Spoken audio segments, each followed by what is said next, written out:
I'm finally ready to get started on reassembling the Grewaco watch that I started working on a few weeks ago.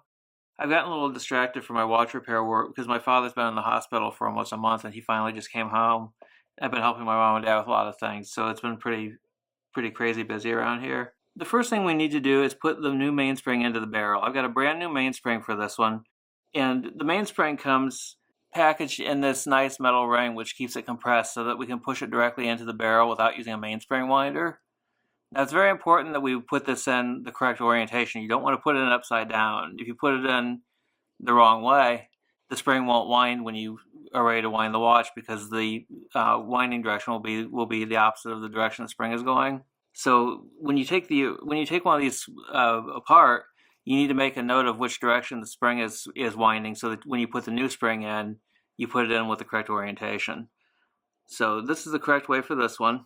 And what we do with this is you take the barrel and you lay the new spring on top of it, making sure that it's, I'm having trouble getting it oriented here. You want to make sure that it's centered over the barrel.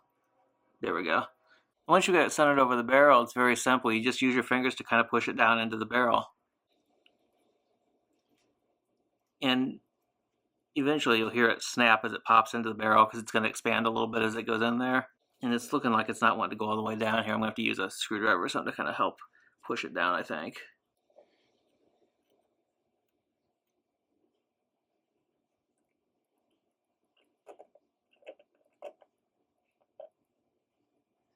Okay, I finally got it in. Now the next step is to put the barrel arbor in. And to do that, we need to put the barrel arbor into the end of a pen vise.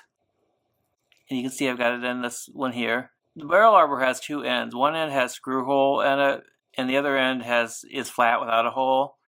The end with the hole needs to go down into the barrel, and that's the end that the screw that holds the ratchet wheel onto the barrel will go into later when we assemble the movement. But for right now, that needs to go downward into the barrel. And so what we want to do is we want to stick the arbor into that loop in the middle of the spring, and then we have to kind of finagle it around in there because the loop is a little bit smaller than the arbor to keep it tight on the arbor.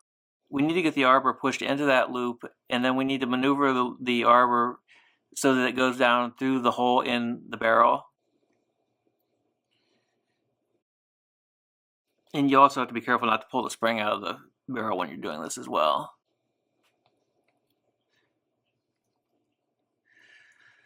There we go, it popped in.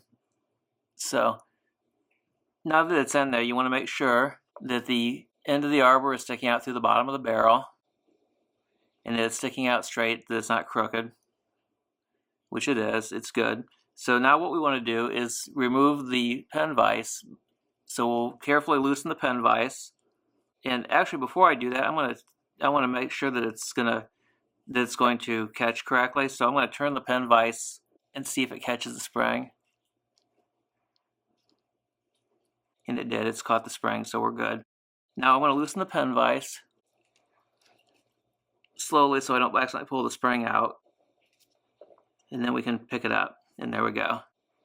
I've laid it on this barrel closing tool, which has a hole for the arbor to stick down into. And we're going to lay the lid on top of it. Now the lid has two sides. One side of it is flat, and the other side has a lip around the edge and a lip around the center as well. That side goes toward the inside of the barrel, and the flat side goes outward. So I'm going to lay it on top of the arbor, on top of the barrel with the arbor sticking through the hole. There, and I pushed it down on there. Now it's not tight yet. It needs to be snapped down with my fingers.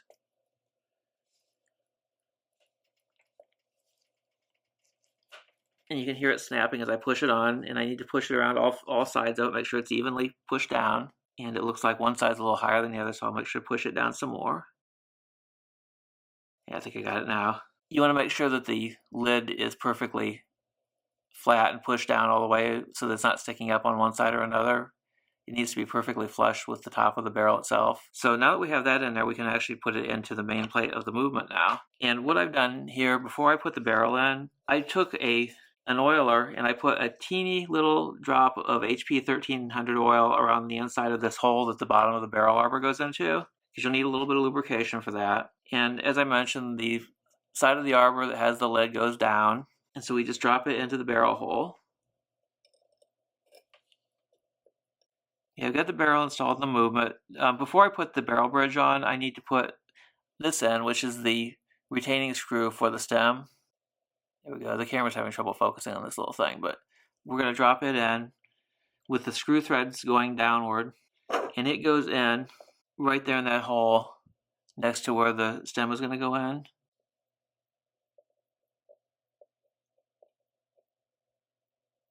And it doesn't screw in, it just drops in. The screw threads on the bottom actually go into the set lever, which we're going to install on the other side of the movement later. And so this screw holds the set lever in, and it also holds the stem in place when we install the stem into the movement. Now the next thing we're going to do is install the barrel bridge. And the barrel bridge is also going to need a drop of HP 1300 put in to its little hole for the top part of the arbor. So I'm going to put that in there and then drop the barrel bridge into place. I've dropped the barrel bridge into place and put in the 3 screws that hold it in. There's one screw here, one here, and one over here. So I got those in and tightened down. The next thing we do, in a lot of watches I would put in the ratchet wheel and the crown wheel next, but I can't do that on this one because the center wheel has to go in first. The center wheel goes underneath the ratchet wheel, and so that's the next thing we're going to do. Here's our center wheel. It's going to go with the long stem pointing downward, and it goes into the hole right next to the barrel here in the center of the movement base plate. There we go. I want to be careful not to damage it as it's going in. The next thing we need to do is put in the center wheel bridge, which goes over the top of the center wheel and provides the bearing for it. I've installed the center wheel bridge, and it's real easy to install because there's only one pivot that needs to line up, and that's the one here that the center wheel goes into. There's a screw here and a screw here that hold it down, and you can see how the center wheel goes here underneath where the ratchet wheel is going to go. Now, this you can see is hollow, and the spindle for the center wheel is actually hollow so that the fourth wheel goes through the middle of this. The fourth wheel's pivot is really long and goes through the middle of the center wheel, and the fourth wheel then sits on top of the center wheel. And the bottom of that pivot, the bottom of the fourth wheel spindle is going to stick out through the other side of the base plate, and the second hand will be carried on that when we put the dial and hands on. Now, after we put in the fourth wheel, we need to put in the third wheel and the escapement wheel. But I'm not going to do those quite yet because I need to put the cannon pinion on first. The cannon pinion goes on the other side of the movement and attaches to the bottom of the center wheel's long hollow spindle. I'm ready to install the cannon pinion, and it is going to slide over the center wheel post that's sticking up here through the bottom of the base plate. Before I put the cannon pinion on, I put a little tiny drop of HP 1300 oil around the base of the center wheel post to help lubricate the cannon pinion. And HP 1300 is our heavy oil. It's used for slow moving parts. When we start working on faster moving parts like the fourth wheel and the escape wheel, we will use the lighter oil, the Mobius 9010 oil. But for right now, we're using the HP 1300 here. And now we're going to drop the cannon pinion onto the post. Now here's the cannon pinion, and it has a little gear at the bottom and then a shaft that sticks up from the top of that. The gear goes downward when we put it onto the center wheel post. There we go. Now it needs to snap into place. It's held on by friction, so we need to place the movement on a flat, hard surface to support the bottom pivot of the center wheel, so that if we push on it too hard, you don't push it through the bearing. What we're going to do is we're going to put the tweezers around the post right above the little gear and just kind of gently push down until it snaps into place. And there we go. I think you could hear the click there when it went in. Now the next thing we're going to do is I'm going to flip the movement back over and put it back in the movement holder, and we can start installing the drivetrain. So we'll put in the fourth wheel, the third wheel, and then the escape wheel. Before we can install the drivetrain gears, we need to install the click spring and the ratchet wheel, because the click spring goes into this little recess down here, and I've already installed it. It's shaped like a cane, and the short end has a little curved section that sticks into this little hole here, and then it goes into this up here and then stretches back here into the area where the click is going to go. And that's really tricky to install this without it flying away. I had to kind of hold it down with one hand and use a screwdriver to kind of nudge it into its places. The ratchet wheel goes above the center wheel here in this spot, and you can see the top of the barrel arbor has a square-shaped post, and there's also a square-shaped hole in the ratchet wheel that has to go on top of that and be aligned with it. And there it is. Now we need to put in the screw for it. Okay. When you screw this in, you have to kind of hold the wheel in place with your finger so that it doesn't turn, because when you turn the screw, it's going to want to spin the wheel too. There we go. It's kind of hard to tighten that enough because the wheel keeps wanting to spin as you tighten it up. So you have to kind of hold onto it pretty tightly with a finger. Then the next thing we're going to do is install the fourth wheel and the third wheel and the escape wheel. And the fourth wheel goes through this hole here, which is the center post for the center wheel. And then the third wheel goes in to this hole right here. And the escape wheel goes into a jewel that's down below here. Now we're going to put in the third wheel first. The third wheel goes in first, the fourth wheel goes above it, and then the escape wheel goes down there. And they have to be in that order so that they stack correctly.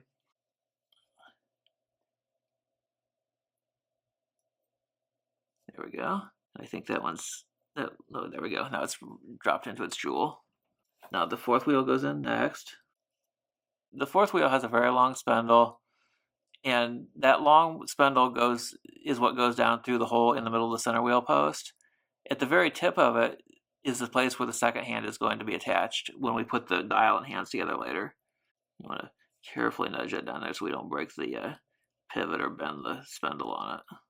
Yeah, I've got all the gears installed, as I mentioned. The third wheel went in first, then the fourth wheel, and then the escape wheel is hidden underneath here, and you can see the top of its post right there and its pinions. The escape wheel was hard to get in there because it had to slide down underneath all these other wheels. This had to line up with this because the pinion on the top of the spindle for the escape wheel has to mate with the fourth wheel, with the outside of the fourth wheel there. The next thing we need to do is put in the drivetrain bridge, and it's kind of tricky to install because you need to make sure that the jewels on the bridge, and there's 3 of them, align with the pivots on the tops of the 3 wheels, the fourth wheel, the third wheel, and the escape wheel. I've got the train bridge installed, and that actually went on very easy this time. Everything just kind of dropped into place. Sometimes it's hard, and sometimes you get lucky. I've got the 3 screws in place too that hold it down. There's 1 here on the end and 2 more over here. Now that the train bridge is installed, there are 3 cap jewels we need to put on. One is right here, and this is the upper cap jewel for the escape wheel, and I've already installed it. The 2 on the bottom I need to install next. And the way for installing these is the same for all 3 of them. The jewel has to be oiled before it is installed. The way that we do that is the cap jewels have 2 sides. One side is flat, and the other side has a curve to it. It's kind of a domed shape. The dome shape is the upper part, and the flat part is the lower part. And the flat part is the part you put the oil on. So you put a little drop of oil, just enough to cover about 50% of the surface area of the jewel. And we're using Mobius 9010, which is the light oil for high-speed moving parts for these. And so we put the drop of oil on the flat part of the jewel, and then turn the jewel over so the flat part goes down, and lay it on the movement base plate where it goes. Here's where one of the jewels goes, and here's where the other goes. One is for the escape wheel, and one is the third wheel. And both of those are done the same way I just said. You put the drop of oil on the flat part, flip it over, and lay it with the flat part going downward. And that was done also for the upper escape jewel on the other side of the movement. It was done the exact same way. I have the 2 lower cap jewels installed. So let's turn the movement over and see if the drivetrain runs smoothly. Let's give just a little nudge, and we can see everything's spinning just like it should.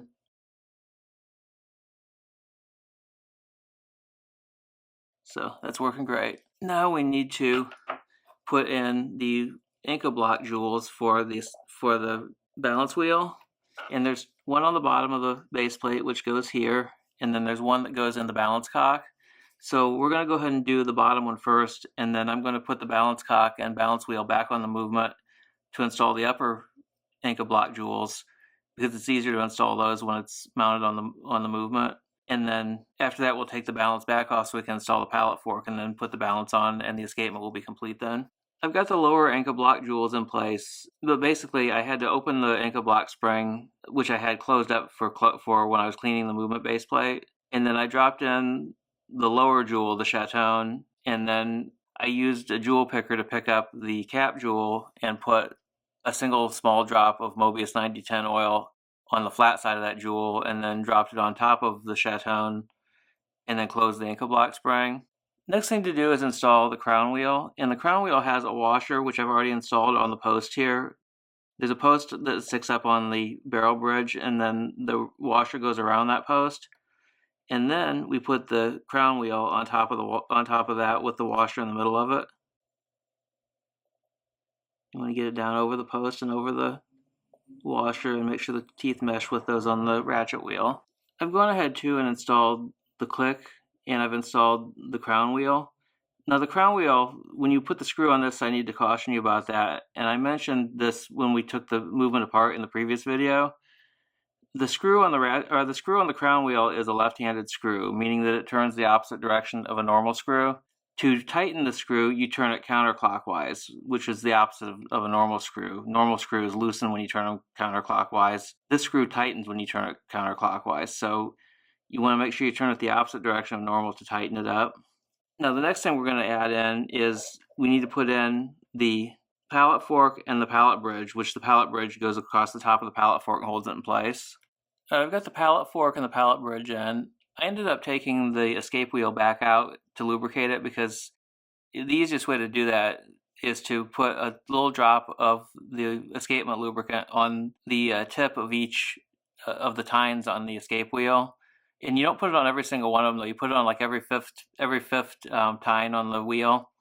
And then as the thing runs, once we put the rest of the escapement together, after it runs for a few minutes, the oil will be distributed among all the tines by the Pallet Jewels when they pick up some of the oil off the ones that we've oiled.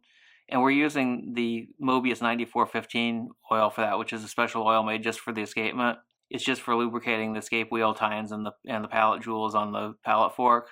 And it's an unusual oil because it kind of looks like a thick grease, but when it starts being moved around by the moving parts, it liquefies and becomes more of a thinner oil that allows the pallet jewels to slide across the faces of the escape wheel tines. So I put that back in there, and then I put in the pallet fork and the pallet bridge. You want to make sure that the pallet fork, that the long stem from it goes between the two banking pins. The next thing we're ready to do then is put in the balance wheel, and if everything is working correctly, the balance should come to life once we put it in. It should start moving. Now before I do that, I need to wind up the mainspring, and since I don't have the stem in, I'll just do that by turning the screw on the top of the ratchet wheel there. I'll wind that up, and then we'll put in the balance wheel and see what happens. And there it is, it's running. So everything is working perfectly. The escapement is now all put together. I need to let it run for 24 hours or so before we regulate it. So in the meantime, I need to put this balance cock screw in to hold the balance cock in place. And then we need to flip the movement base plate over and install the keyless works. We are ready to begin assembling the keyless works and the motion works. And the first thing that I've done here is I put on the detent lever.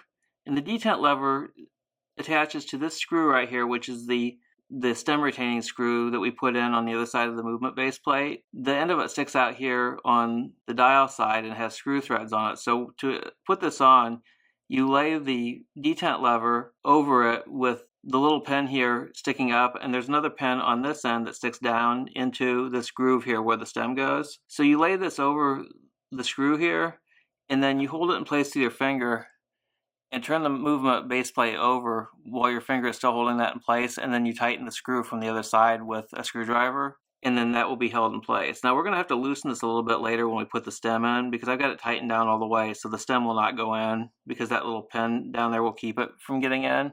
And the reason for that is that pin is the stem retaining pin. So when we loosen this, it'll allow us to stick the stem in, and then when we tighten it, it'll hold the stem in place, so that when we pull the stem in and out to change from time setting to winding modes, the stem won't pull all the way out. Now that we've got this in, we need to put in the winding pinion and the clutch. Now the winding pinion has two sides to it. We need to make sure that the correct side goes the correct way. Here's the winding pinion. Let's see if I can get it to focus. One side of the winding pinion has grooves cut into it that interact with the clutch, and the other side is smooth. So the side that has the clutch grooves has to point inward toward the center of the movement, and the smooth side goes back toward the outside of the movement. And it just drops in. It drops into this little spot right here. There's a little groove that it goes into. And then the stem will stick through the middle of that when we stick the stem in. The next thing we need to do is put in the clutch. Next, we're going to drop the clutch in. The clutch has two sides too, just like the winding pinion. One side of the clutch has gear teeth on it, and the other side has the clutch mating surface, which matches the look of the winding pinion's clutch side. So when we put that in, the winding pinion's clutch side goes toward the outside of the movement, and the gear teeth side goes toward the center of the movement. And before I put this in here, I had also spread a little bit of grease on the clutch end of it. And the grease I use is Mobius 9504 grease, and that goes on the clutch end, or that goes on the end of the clutch that mates with the winding pinion, not on the side with the gear teeth. The side with the gear teeth will interact with the intermediate wheel that we're going to add later. Now the next thing we need to do is add in the yoke, and the yoke goes in over this post right here, and then it goes into, the end of it has to go underneath the plate here because there's a groove cut into the plate that the tip of it goes into. And so in order to get it in there properly, we've got to stick it in under that groove first, stick the tip in, and then drop the hole in it over the post, just like that. And now the next thing we need to do is add in the yoke spring. And the yoke spring goes around this post right here and then along the back of the yoke. So the spring is shaped like a cane, and the short end of it goes here, and it curves around here, and the long end goes along the back of the yoke. And getting that in there is a real pain. You have to kind of hold it in with your finger while using a screwdriver to manipulate it into place so it doesn't spring out and fly across the room at you. And it's hard for me to do that under the camera. I need to have it closer to my eyes, so I'm going to do that off camera, and I'll show you what it looks like when I'm finished. Alright, I've got the yoke spring in. You can see how it hooks onto here and curves around to the back of the yoke. And I've also inserted the stem, and to do that I loosen the stem retaining screw on the other side a few turns so that this detent lever would loosen up a little bit to let it in, but not enough for it to fall off. And the stem has a little groove cut into it that the little knob on the bottom of the detent lever goes into when you tighten it back down, and that's what holds the stem in place. And so right now we can see how this works. Pull it out for time setting, push it in for winding. And you can see how the clutch moves back and forth. When the clutch is in the position it is now for winding, the clutch is up against the winding pinion so that when you turn the stem, it turns the winding pinion. And the winding pinion winds the crown wheel on the other side of the movement. When you pull this out, then this clutch gets pushed up this way. Well, there's going to be another wheel on this post here, which is the intermediate wheel, and that's what the clutch goes against to turn the hands for time setting, and we don't have that stuff put in yet. So I'm going to pop this back, and we will then put in the stuff for the motion works. And the motion works is what turns the hands both for time setting and for the regular operation of the watch. The gears of the motion works are what make the hour hand and minute hand and second hand all move in the correct, synchronize with each other correctly. I'm going to drop the intermediate wheel in next, and the intermediate wheel has, and I don't know if I can show this adequately here, one side of the intermediate wheel is flat, and the other side, the edge of it is rounded off. The rounded edge goes down, and it goes right on this post here.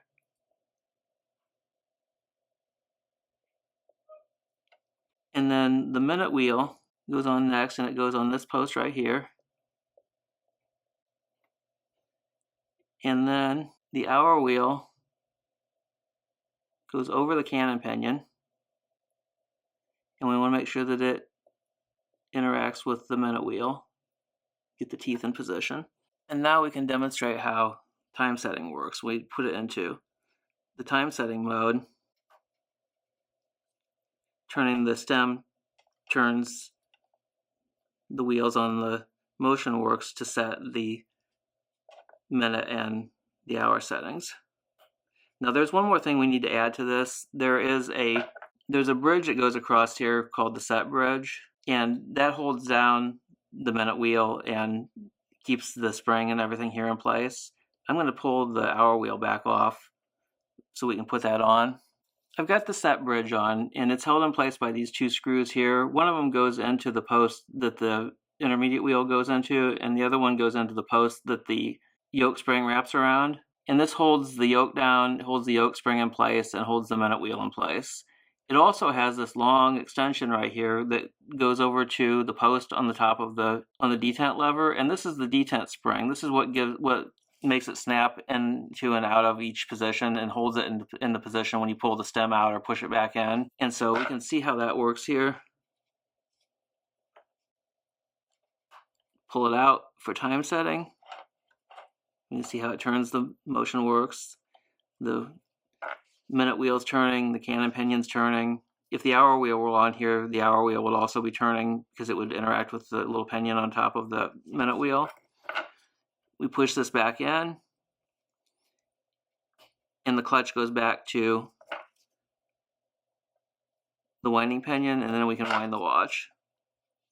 So the next thing we're going to do is we need to put on hour wheel back on, and it just slides over the cannon pinion.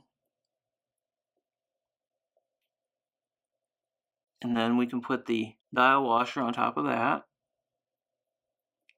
Now we're ready to put the dial on. And the dial is held on by 2 dial feet on the bottom of the dial. These little posts that stick out from it.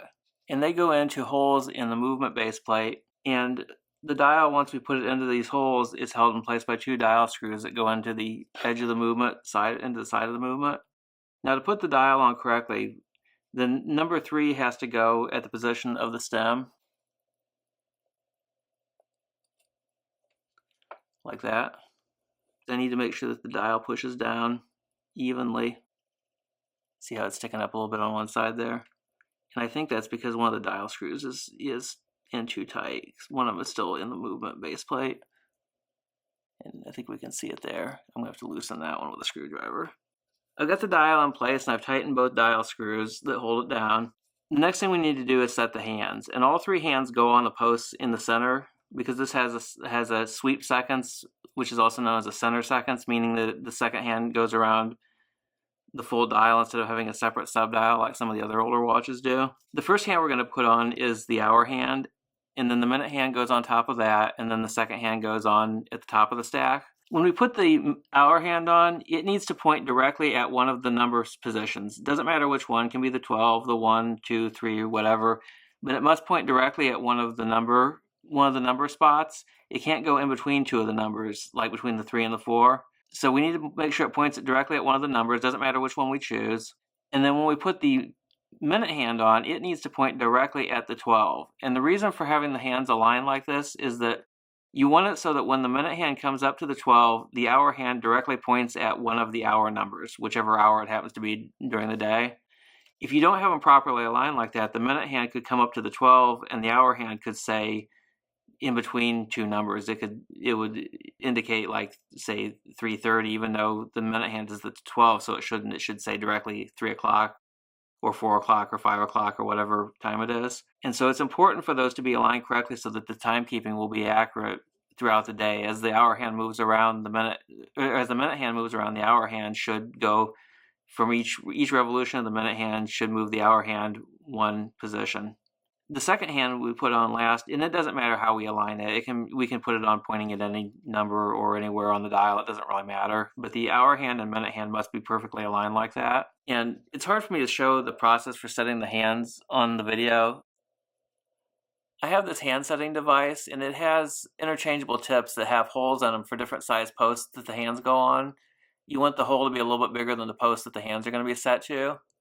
And what you do is you put the watch movement underneath here, and then set the hand in the correct position, and then push this down to set the hand. I've got the hand set, so it's ready to put back in the case, but I need to do some cleanup work on the case. The case on this is pretty nasty. It's real dirty, and so what I'm doing is I'm taking one of these cotton swabs. They're called nail teas. They're made for people to do work on styling women's fingernails, that lets you clean things real precisely. And so I've dipped these in rubbing alcohol, and I'm just wiping off all this grime that's on these around the bezel of the watch before I put it all together.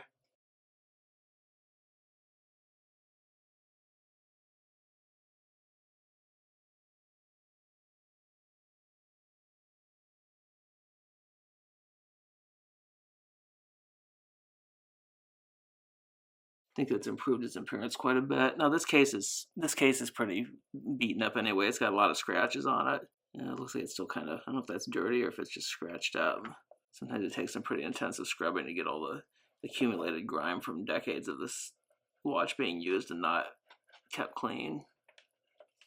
Look how dirty that swab is getting. The sides of it are mostly it's brassing. That's from the chrome that's worn off because it's a chrome plated brass case. Now the crystal's in pretty awful condition too, and I'm gonna have to replace that crystal, but I can't do that quite yet because I need to buy a new crystal lift.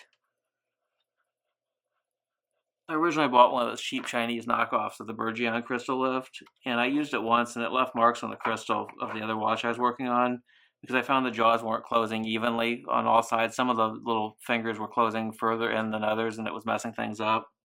So I got what I paid for on that. I paid $14 for it, and it wasn't worth even that.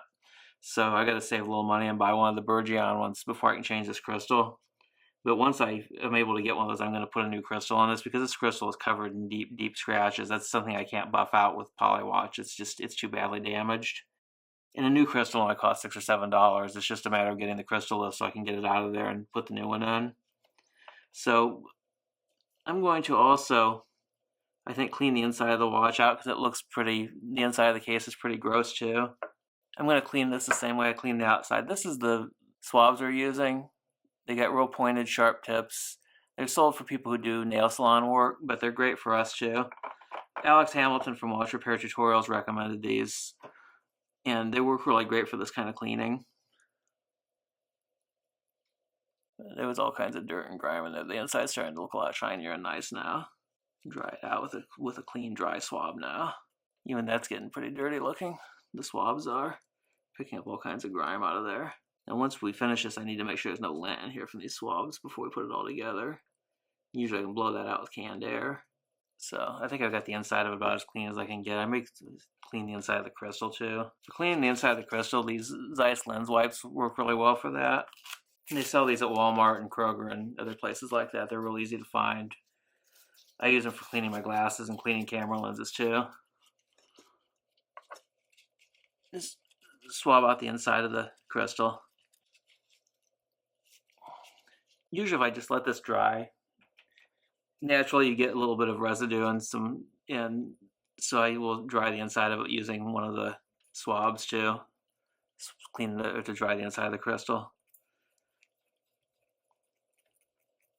A cotton ball works good for this too.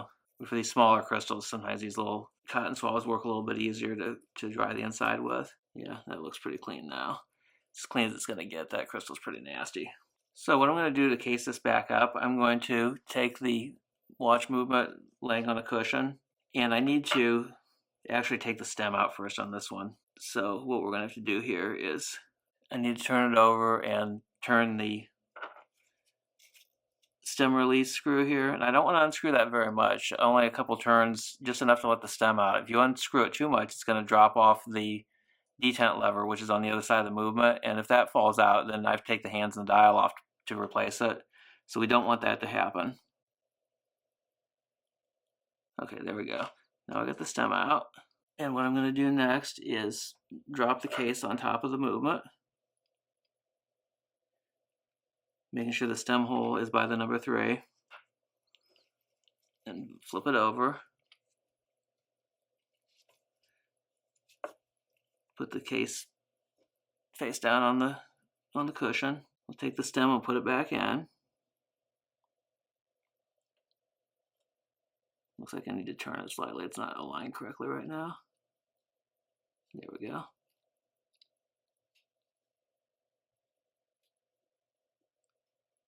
And then once the stem is in, we need to tighten the stem release screw again. And I need to hold the movement down with one finger because it's going to want to slide around in there. There's a lot of slop in there because the movement needs a movement ring to hold it in place once we get the stem back in place. Tighten that up nice and tight. And then we will put the retaining ring in. The retaining ring has a cutout on one side for the stem, so you need to make sure that goes over the stem. Make sure it's pushed down evenly on all sides. You don't want it sticking up further on one side than another, because that means the movement's not aligned correctly in the case. Yeah, I think that looks good. So then we can put the case back on. And before I do that, I'm going to inspect this real quick under a loupe and make sure there's no lint or dust in there on the movements I need to take off first. Looks nice and clean, so we can put the case back on. I'm going to clean the inside of the case back too, using the same procedure I use for cleaning the other parts. Wipe the inside of it with a wet nail tease swab that's been wetted with alcohol.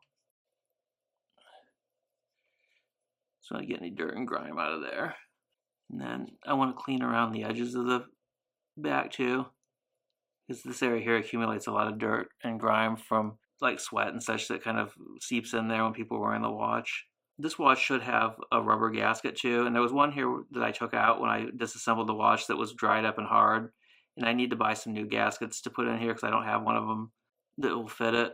So once I get some new gaskets, I will put one in there. It's just a little rubber O-ring that goes around the case back.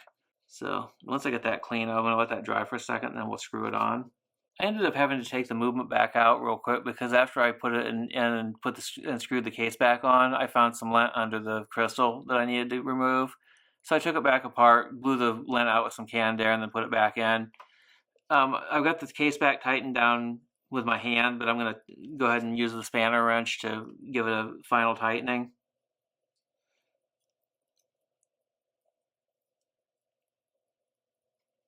There we go. Everything's working right. We can see the second hand's moving. I need to put a strap on it and then set the time on it, and we will be all set. Okay, I've got a strap for it here. This is an inexpensive strap I bought on Amazon, and I've bought a whole bunch of these straps for watches that I don't wear often. They're actually really well made and very inexpensive.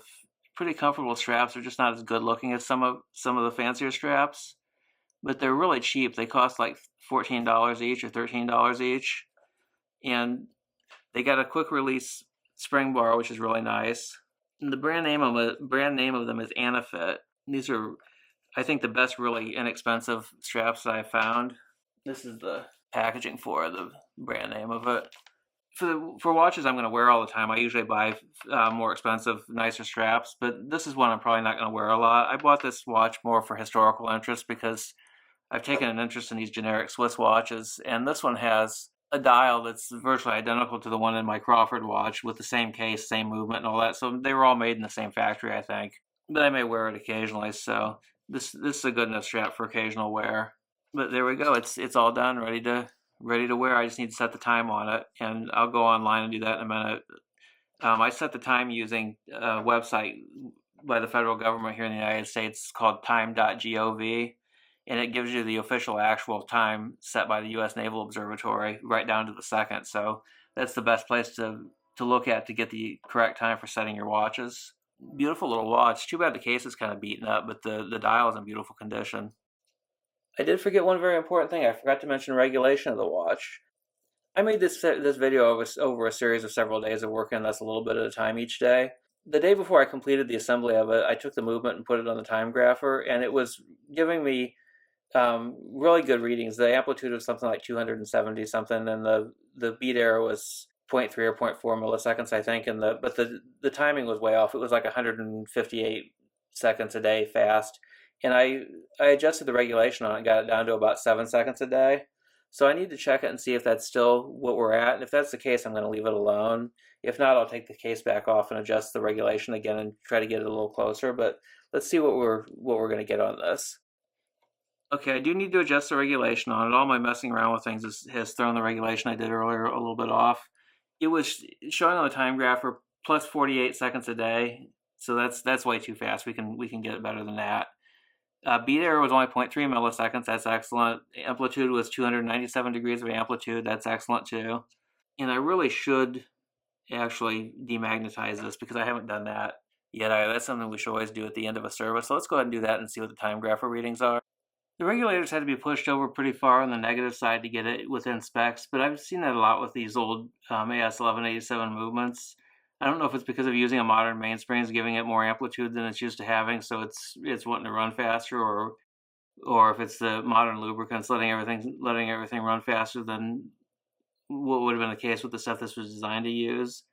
but they do tend to want to run fast unless I move the regulator toward the negative side. But once we do that, they tend to run very consistently and run well. So I've had a hard time regulating this because just tiny amounts of movement of the regulator arm is changing the rate by huge amounts.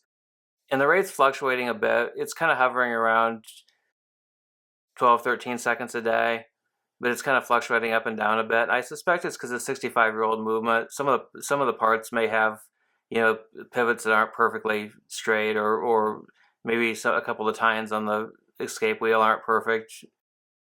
But it's giving pretty respectable results. I got 0 milliseconds of beat error and 291 degrees of amplitude.